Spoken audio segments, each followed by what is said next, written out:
Long before the pyramids cast their shadows across the sands of Egypt, the ancient sages of India pondered the great mysteries of life and death. In the sacred valleys where the Ganges flows, a young prince named Nachiketa approached the palace of Yama, the Lord of Death. For 3 days he waited at the threshold, seeking answers about what lies beyond our mortal existence. When Yama finally appeared, impressed by the boy's determination, he granted him 3 wishes. While the first 2 were easily fulfilled, it was the third that changed spiritual understanding forever. Tell me, what happens after death? This question, asked by a curious child thousands of years ago, mirrors the one that has haunted humanity across every civilization. From the misty mountains of ancient India to the golden deserts of Egypt, we have always sought to understand the greatest transition we must all face. Today, we journey to the land of the Pharaohs, where one of history's most extraordinary spiritual guides was created.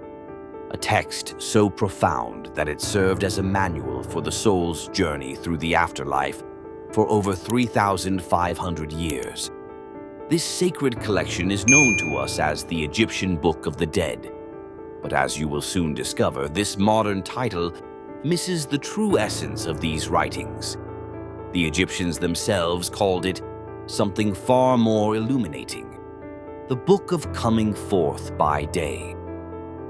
For in their wisdom, the ancient Egyptians understood what many of us have forgotten: that death is not an end, but a transformation, a passage through darkness into a new dawn. And whether you consider yourself spiritual, religious, or simply curious about our shared human heritage, the insights contained in these ancient papyri will transform how you understand both life and death. In the fertile valley of the Nile, where the cycle of flooding and renewal shaped every aspect of existence, the ancient Egyptians developed a profound understanding of life as rhythmic and cyclical. Nothing truly ended. Everything transformed. This fundamental belief shaped their intricate vision of what happens after we take our last breath. The Book of the Dead was not created in a single moment or by a single author. Its origins stretch back over 4,500 years to what Egyptologists call the Pyramid Texts, sacred writings carved into the inner walls of royal tombs during the Old Kingdom period. These earliest texts were reserved exclusively for pharaohs, divine kings who were believed to ascend to the stars after death and join the company of the gods. As you might imagine, these inscriptions served both spiritual and practical purposes. They were maps for the royal soul, providing protective spells, passwords, and declarations needed to navigate the dangerous realms between this world and the next. But perhaps most importantly, they reflected a belief that proper knowledge, properly applied, could transform a mortal being into something divine and eternal. Over the centuries, this sacred privilege began to extend beyond the pharaohs. Around 2100 BCE, during what scholars call the Middle Kingdom period, similar texts began appearing inside the coffins of nobles, officials, and other elite members of society. These coffin texts, as we now call them, marked a revolutionary spiritual development: the democratization of the afterlife. The promise of eternity was no longer the exclusive right of kings. With the proper rituals, offerings, and spiritual wisdom, even ordinary individuals could aspire to transcend death and join the cosmic cycle. By the time of the New Kingdom, around 1550 BCE, these sacred writings had evolved into what we commonly refer to as the Book of the Dead. Now inscribed on papyrus scrolls placed alongside mummies in tombs, these texts represented the mature form of Egypt's afterlife tradition. Each scroll was unique, commissioned by families according to their beliefs, status, and financial means. Some were lavishly illustrated with vibrant scenes of gods and trials, while others were simple and modest. But they all served the same purpose: to equip the soul with the knowledge, protection, and power needed for the journey ahead. What makes these texts so remarkable is that they weren't merely collections of magical spells, though they certainly contained many. At their core, they were profound reflections on what it means to live a worthy life. They asked the deceased to consider their actions, affirm their values, and prepare themselves for divine judgment. In this way, the Book of the Dead served as both a spiritual guide and a moral compass, deeply concerned with how one lived, not just how one died. Now, imagine yourself as an ancient Egyptian, having left your physical body behind. Your soul embarks on a perilous journey through the afterlife, guided by the spells and declarations you studied during life. The most critical moment awaits you in the Hall of Judgment, where your heart will be weighed on the scales of truth. This weighing of the heart ceremony is perhaps the most iconic scene from the Book of the Dead, and for good reason. It captures the moral essence of Egyptian spirituality. Your heart, considered the seat of consciousness, memory, and character, is placed on one side of a celestial scale. On the other rests the feather of Maat, the goddess who embodies cosmic truth, balance, and justice. This is not a metaphorical trial. To the Egyptians, it was profoundly real. If your heart is heavy with deceit, cruelty, or selfishness, it will outweigh the feather, revealing a life lived out of harmony with Maat. The consequences are dire. The heart would be devoured by Ammit, a fearsome deity with the head of a crocodile, the forequarters of a lion, and the hindquarters of a hippopotamus. This creature was not a torturer, but a final eraser of existence. A soul consumed by her would not suffer eternally, but would instead be forgotten, denied the cycle of rebirth, and erased from existence itself. But before this judgment, you would recite what scholars call the negative confession, a series of declarations from Spell 125 of the Book of the Dead. Standing before 42 divine judges, each representing a different aspect of Maat, you would proclaim your innocence of moral transgressions. I have not committed sin. I have not stolen. I have not slain people. I have not told lies. I have not caused pain. I have not diminished food offerings. I have not caused terror. I have not been hot-tempered. These declarations reveal something profound about Egyptian morality.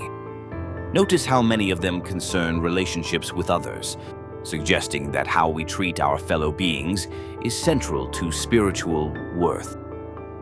The emphasis on social harmony, truthfulness, and compassion shows that for all their focus on the afterlife, the Egyptians understood that how we live together determines our spiritual destiny.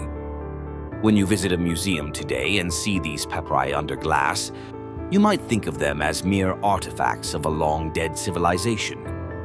But try to see them as the Egyptians did, as living documents, spiritual technologies designed to transform a mortal soul into something divine and eternal. When you understand this, you begin to realize that the Book of the Dead was never about death at all. It was about transcendence, the soul's journey from limitation to liberation. If your heart passes the test of the scales, balanced against the feather of truth, the most challenging part of your journey begins. You must now traverse the Duat, the Egyptian underworld, a realm both perilous and profound. Unlike the simplified afterlife concepts in many later religions, The Duat was not a place of eternal punishment or reward. It was a complex spiritual landscape that the soul had to navigate successfully to achieve rebirth. Think of it as a cosmic labyrinth stretching across 12 gates or hours, each corresponding to the hours of night. Just as Ra, the sun god, journeyed through the Duat each evening before rising renewed at dawn, so too would the deceased make this perilous voyage.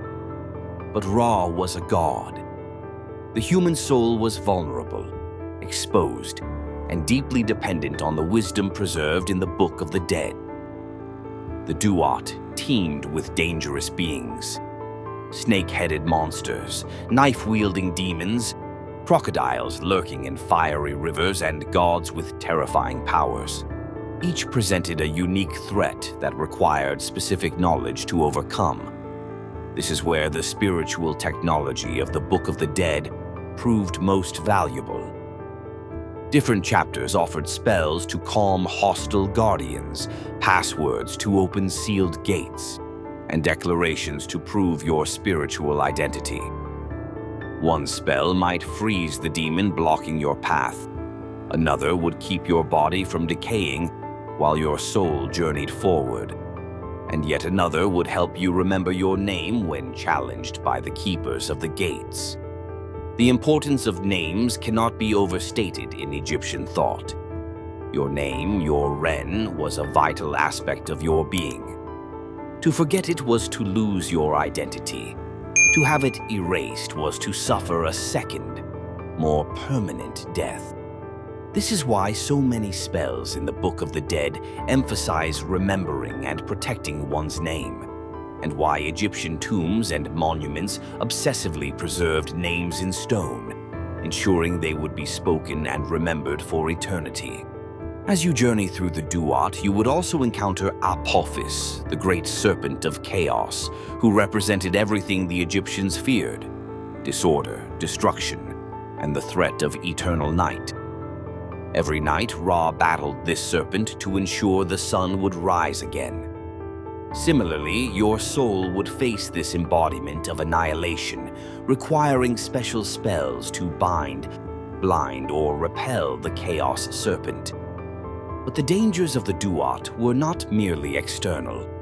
The soul faced internal challenges as well: temptations, illusions, false paradises, and moments of forgetting that could lead to spiritual dissolution. This reveals a psychological depth to Egyptian afterlife beliefs that many later traditions lack.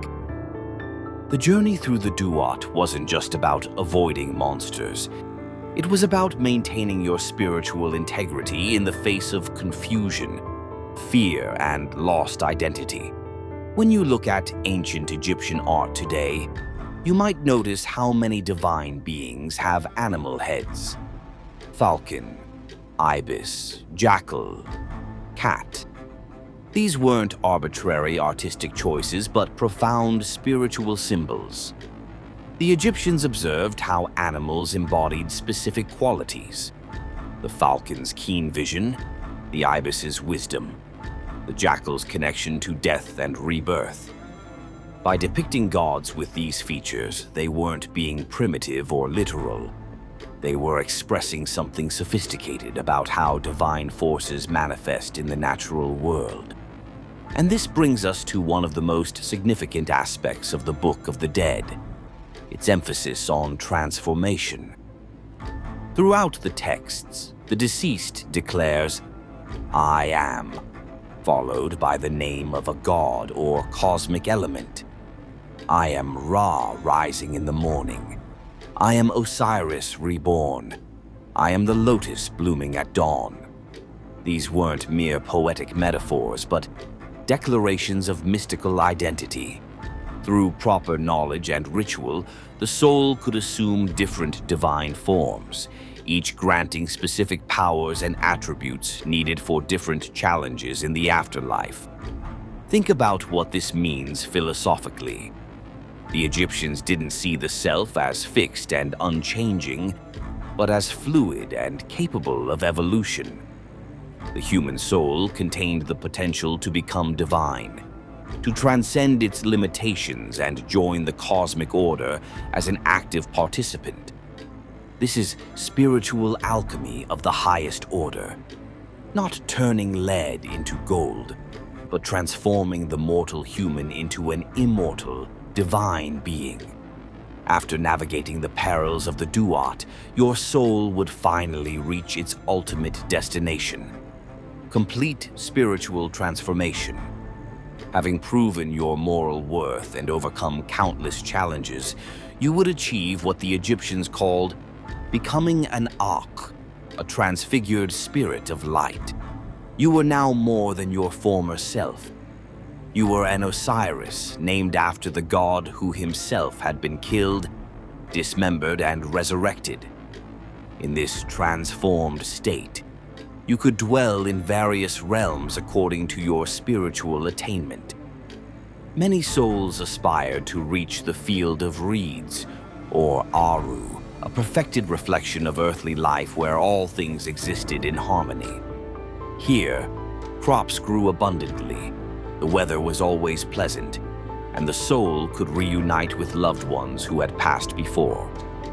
Some texts even describe magical shabtis, figurines buried with the dead, coming to life to perform labor on behalf of the deceased, ensuring eternal leisure. Other souls might join Ra in his solar boat, helping to defeat Apophis and ensure the sun's daily rebirth. Still others might dwell among the imperishable stars in the northern sky, becoming part of the eternal cosmic order. The highest achievement was to merge with the gods while still maintaining your distinct identity, becoming simultaneously one with the divine and uniquely yourself. What's particularly striking about these afterlife concepts is how personalized they were. Unlike later religious visions of a one-size-fits-all paradise, the Egyptian afterlife was tailored to each soul according to their spiritual development and personal desires. This suggests a profound respect for individual consciousness, even as it recognizes our connection to something larger than ourselves. If you're watching this and thinking these ancient beliefs have nothing to offer our modern world, you might want to reconsider. In an age of environmental crisis, political polarization, and spiritual confusion, the wisdom of the Book of the Dead speaks to us with surprising relevance. At its heart, the Egyptian concept of Ma'at reminds us that the universe operates according to principles of balance, harmony, and reciprocity. When we violate these principles, whether through environmental destruction, social injustice, or personal dishonesty, we create disorder that damages both our world and our souls. The weighing of the heart ceremony asks a question we would do well to consider. If your innermost self were placed on a scale against truth today, how would you measure up? The negative confession offers a practical ethical framework that transcends cultural and religious differences. Notice what it emphasizes: not causing harm, not taking what isn't yours, not spreading falsehood. These core principles appear in virtually every spiritual tradition across time and place, suggesting they reflect something fundamental about human moral intuition. Perhaps most importantly, the Book of the Dead invites us to see death not as something to fear and avoid at all costs, but as a transformation to prepare for mindfully. In our modern culture, where death is often hidden away in hospitals and nursing homes, denied in our media, and rarely discussed openly, this ancient wisdom offers a more balanced perspective. By acknowledging death as a natural part of life's cycle, we might live more authentically and appreciate more fully the precious time we have. When you study these ancient texts closely, you realize they weren't just preparing people for death. They were teaching them how to live. The soul that successfully navigated the afterlife was one that had lived in accordance with Ma'at, cultivated self-knowledge, and maintained integrity in the face of challenges. These are qualities worth developing regardless of what you believe happens after death. The Book of the Dead also teaches us about the power of remembrance. To the Egyptians, to speak the name of the dead was to keep them alive in a very real sense. In our own lives, how might we honor those who came before us? Not just through grief, but through active remembrance.